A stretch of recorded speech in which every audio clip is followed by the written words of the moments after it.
اچھا، موسیقی کے بارے میں شرعی حکم کیا ہے؟ سارے آلات ہی، یا اگر کوئی بندہ بغیر آلے کے گنگنا رہا ہے تو اس کے بارے میں شرعی حکم کیا ہے؟ دیکھیں، جن علماء نے آلات موسیقی کے اوپر طب آزمائی کی اور اسے حرام کہا، ہمیں ان سے گلہ یہ ہے کہ آپ نے ہم سے پہلے ایک جھوٹ بولا اور سچ چھپایا۔ وہ یہ تھا کہ صحیح بخاری میں موجود ہے، نبی علیہ السلام نے حضرت عائشہ کو سرزنش کی کہ انصار مدینہ کی شادی تھی، تم نے گانے والی کیوں نہیں بھیجی؟ خوشی کے موقع پر، عید کے موقع کے اوپر، شادی کے موقع کے اوپر گانا، یہ تو سنت ہے بلکہ حکم ہے۔ ابن ماجہ اور ترمذی میں حدیث ہے، حلال اور حرام نکاح میں فرق گانے کا ہے۔ گانے کے ذریعے اناؤنسمنٹ ہوتی ہے، یہ ذریعہ ایک۔ اب علماء سے ہی پوچھیں، وہ کہیں گے نہیں گانا تو جائز ہے۔ انہیں کہ آپ نے ہمیشہ موسیقی کو جب کنڈیم کیا تو ساتھ آپ کا یہ کام تھا نا، آپ کہتے ہیں گانا جائز ہے، موسیقی حرام ہے۔ آپ نے مطلقاً ایک اتنا بڑا حصہ دین کا، دین ہے، جب اللہ کے نبی تعلیم فرمائیں گے ہماری ماں سیدہ عائشہ کو تو وہ دین ہے نا، کیوں چھپایا امت سے؟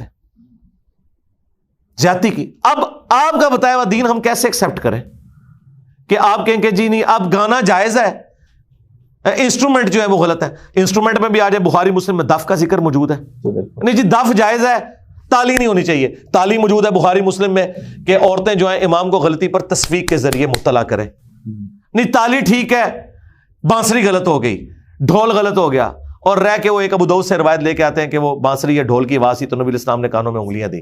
عبداللہ بن عمر کو تو حضور نے نہیں کہا کہ اپنے کانوں میں انگلیاں دو، ٹھیک ہے۔ اب مجھ سے تو آپ ایکسپیکٹ نہ کریں کہ میں کسی محفل موسیقی میں جہاں شرعی طور پر کوئی غلط شاعری نہ ہو میں جا کے بیٹھوں گا، میرے سٹیٹس کا ایک تقاضا ہے۔ لیکن ایک عام آدمی کوئی ایسی شاعری سنتا ہے، ایک بیوی اپنے خاوند کو کوئی گانا سناتی ہے، یا عورتیں عورتوں میں گانا سناتی ہیں، یا مرد مردوں میں سناتے ہیں جس میں شرکی الفاظ نہ ہو، غلوف نہ ہو۔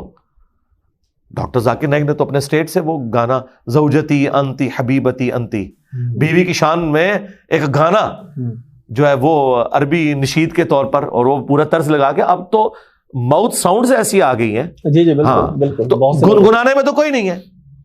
گنگنانا تو نبی علیہ السلام سے بھی ثابت ہے، بخاری مسلم میں حدیث ہے، صحابی کہتے ہیں اگر مجھے یہ خطرہ نہ ہو کہ مجھ پہ لوگوں کا ہجوم جمع ہو جائے گا تو میں تمہیں اس طرز میں قرآن پڑھ کے سناؤں کہ جب حضور پہ آیات نازل ہوئی تھی انا فتحنا لک فتحا مبینا، جس میں حضور کو بشارت دی گئی تھی کہ آپ کی اگلی پچھلی خطائیں، گناہ نہیں، خلاف اولا چیزیں اللہ نے معاف کر دی ہیں، ٹھیک ہے، اور اسی بنیاد پہ آپ کو شفاعت کا اذن دیا گیا۔ اسی لیے بخاری مسلم میں باقی انبیاء اپنی غلطیوں کو یاد کریں گے، لیکن حضور کے پاس جب لوگ جائیں گے حضور کہیں گے، اور حضرت عیسیٰ علیہ السلام کہیں گے آج میں اس شخص کے پاس تمہیں بھیجوں گا جس کی اگلی پچھلی خطائیں اللہ نے معاف کر دی ہیں، تو محمد رسول اللہ کے پاس جاؤ، اور نبی علیہ السلام اللہ کے حضور سجدہ کریں گے۔ تو جب یہ آیات نازل ہوئی نا تو حضور کے لیے تو بہت بڑی بشارت تھی۔ تو صحابی کہتے ہیں حضور ان آیات کو گنگنا رہے تھے، اور مجھے وہ طرز بھی یاد ہے، اگر مجھے خطرہ نہ ہو کہ مجھ پہ ہجوم جمع ہو جائے گا میں تمہیں اس طرح وہ آیات پڑھ کے بتاؤں۔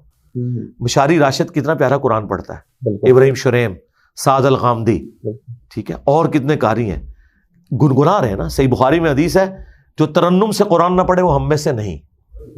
تو قرآن بھی تو ترنم میں پڑھا جا رہا ہے، ڈیوائن میوزک اللہ نے اس کے اندر رکھ دیا ہے۔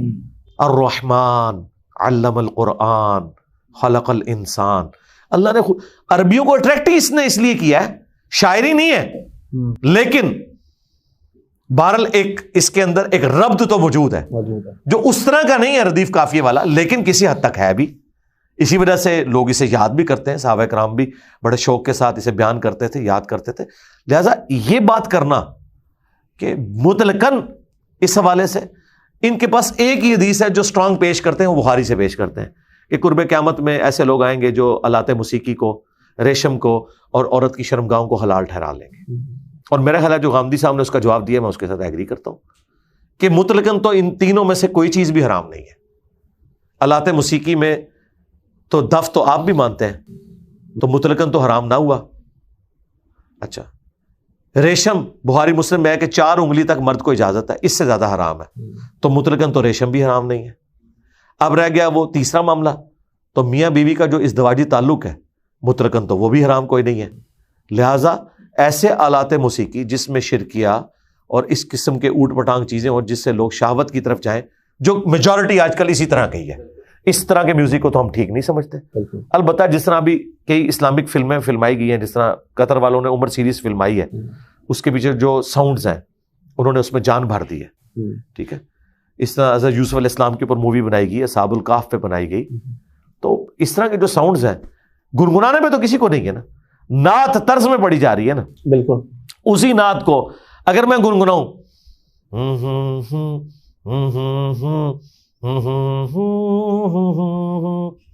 کیا کہیں گے اسے؟ میوزک بھی ہے، آلات موسیقی بھی نہیں ہے. ابھی تو اتنی زبردست ماؤتھ ساؤنڈز، ہمارے جو ہدایہ پورٹر والا چینل ہے اس پہ آپ دیکھیں جتنی بیک گراؤنڈ ساؤنڈز ہیں وہ ساری منہ سے نکالی ہوئی ہیں. تو میرا خیال ہے اس میں دو ایکسٹریم رویے ہیں، درمیان کا راستہ اختیار کرنا چاہیے. اور باقی جو محفل موسیقی اور یہ جو ناچ گانے ہو رہے ہیں تو میں تو اس کو بالکل غلط سمجھتا ہوں، بےہودگی پہ مبنی. روزے کے دوران اگر گانا سنا جائے تو کیا اس سے روزہ ٹوٹ جائے؟ نہیں، روزہ نہیں ٹوٹے گا. اچھا. ہاں، نہ اس سے وضو ٹوٹے گا اور نہ روزہ ٹوٹے گا. روزہ توڑنے والی چیزیں اور وضو توڑنے والی وہی چیزیں جو شریعت میں آئی ہیں.